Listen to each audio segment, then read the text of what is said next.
What's up guys, and welcome back to the channel. Today I'm going to be giving you my first impressions of Arken Age VR. This is made by VirtruviousVR. It's coming out on January 16th, I believe, so you're going to be seeing more reviews as the game actually launches, but this is going to be my first impressions of the first hour or so of gameplay in the initial segments of the game, so no spoilers here. It's set in the Biochasm, which is a terraformed fantasy sort of planet where Earth is no longer there, I don't think. I think the human consciousness has been transported into this domain where creatures can be replicated using your consciousness, but you are playing as a reptilian-like alien creature. So one of the first things you notice when you boot up the game is when you look down, you see his full reptilian body with these hands which have like 3 reptilian talons on them. And your goal in this game is to seek out the arborist, the person who created this world, to find out the answers about whether this place should exist, or just answers and life in general. What is the whole purpose of this place in the Biochasm? I have played a little bit of this on the PC previously, but this is going to be fully focused on the PSVR 2 version and what I've played. So there's lots of different aspects to this game which make it pretty fun so far, and that is the combat, the traversal between the environment and all the little collectibles, and just the mechanics that are very VR, like how you heal yourself and create different healing items with the crafting mechanics. So in the first hour you really get the basics of a tutorial, and then you get to go into the Biochasm, which seems like a level layered area. You have these teleportation devices to get between them. Once you've found them, like a fabricator, it will kind of like take you and teleport you to a different part of the map, and it seems a little bit like Metroidvania style, where you can go and see the map and you can see the different layers as you go all the way up to the tower where the arborist is. I've only got to the first section, obviously, because I haven't done the full game. These are also where you save the game as well, so you have like a fabricating machine, teleporting machine, where you can save your progress. Now fabrication is quite a big part in the game as well, because you do have like a 3D printer in this game where you can mod your weapons, which is really cool. So you can build swords and you can build pistols and shotguns, as far as I've got in the game, and you can actually mod them as well by finding these little chips, and you place these into the fabricator to print the mod to then attach to your gun or sword. One of the things that I really loved about this as well is the way you can creatively alter the colors of your device as well. You can really personalize your gear the way you want it.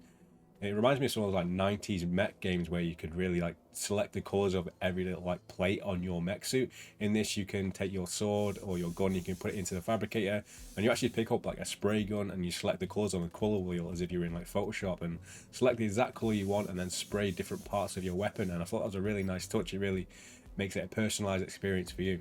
From what I'm seeing on the Steam store anyway, it says there's about 30 mods, so I'm not sure how many weapons are in total, but it seems to be quite a lot of different amounts of mods. As far as I'm up into the game, I've got a repeater for my pistol, which means it's now sort of automatic, so it seems like there's going to be quite a few of those in the game, which are really going to be able to swap and move around and just play how you want, which is what you really want in a game like this. There is also melee combat as well, so you do have a shield that you can pull out, and then you have a sword as well. There might be more melee weapons as we get into the game, but I'm not so sure at this point. So the sword is really cool. It uses energy, so you do have to restock this with these little energy cylinders that you pick up, but you can get them quite frequently throughout the game. And the combat is quite fun. It's quite similar to most melee combat you see in a lot of your games, where you can parry them, you can block their attacks, and then wait for an opening to sort of slice them.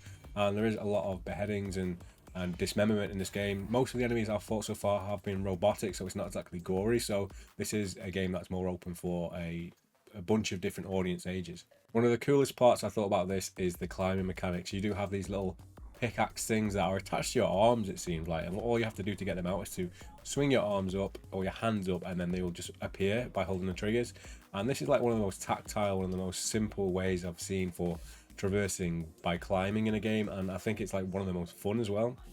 You really get the sense that you are this nimble reptilian creature when you're climbing, because you can like climb as fast as your hands can move in this game. You can just pull out your hooks and just start like flying up buildings and flying up these tree-like environments, and it's really fun to do as well. And with the ability to see your whole body as well, there's one point in the game where I was hanging on one hand, and then I was turning around and looking down behind me with the hook in the wall, and I could just see like my whole body hanging there, and it was very immersive. As far as the pro performance mode, it actually looks really good. It's really sharp. The eye tracking is doing its job. I'm not sure from the footage that you might be seeing if you can see like the edges where it might be a bit blurry, but the focus on where I'm looking, it's pretty sharp. I haven't tried the quality mode. It does look like the quality mode boosted resolution up quite significantly, but that is 60 Hz reprojected to 120, whereas the performance is a native 90 Hz. So you heal by using syringes that can be harvested by using these plants that you can pull down from trees, and I thought it was a really nice way to get you immersed in the game is how you sort of craft these. You find these tables with this little like torch burner, and you put the fruit in with these bulbous things on them that you can actually burn off, and then they turn into sort of segments that fill up your syringe. So it's all these little things that just make it more of a VR title compared to a game where you just pick up a health kit and then you've just got it. From what I'm seeing on the page as well, that you actually do that with materials as well. So when you're finding like these Hyperion alloys, I'm guessing you can melt them down to make into mods or for parts of weapon or ammos. I'm not really sure how it works thus far, but I really like the idea of getting hands on and being able to do this stuff in the game. There's just a whole lot of things in this game that I'm really enjoying so far, and it's just the different aspects of it. You find these memory things that look like a little brain, and it's essentially like an audio log. You pick those up and you sort of put them into your storage or plug them into your head. I don't know what he's doing, but you're having audio logs via finding other people's memory brain cores, which is really cool. You have this species that I'm guessing were native to the planet, which you find their skeletons and bones everywhere, and it's interesting to find out what happened to them.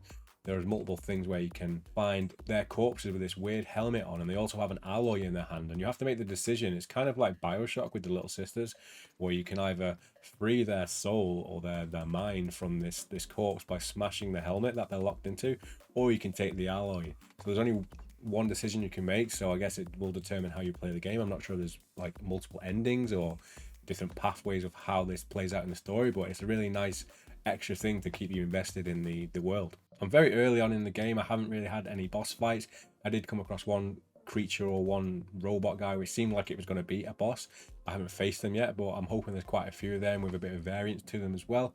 And the enemies have a bit of variance as well, where some of them will use weapons, some of them will have like this laser sight on their eye that they'll shoot at you. So it does seem like there's quite a few different variables in the enemies, which is good to see. So far, I've really got to say that I'm having a great time with my my first impressions of this. I really do want to see it all the way through. It seems like it's going to be quite a substantial game as well, with the collectibles and the audio logs, and I've heard it's around like 15 hours or something. You don't quote me on that, but I'm going to assume it's at least like 7 to 8 hours long, which is what you want in a game like this.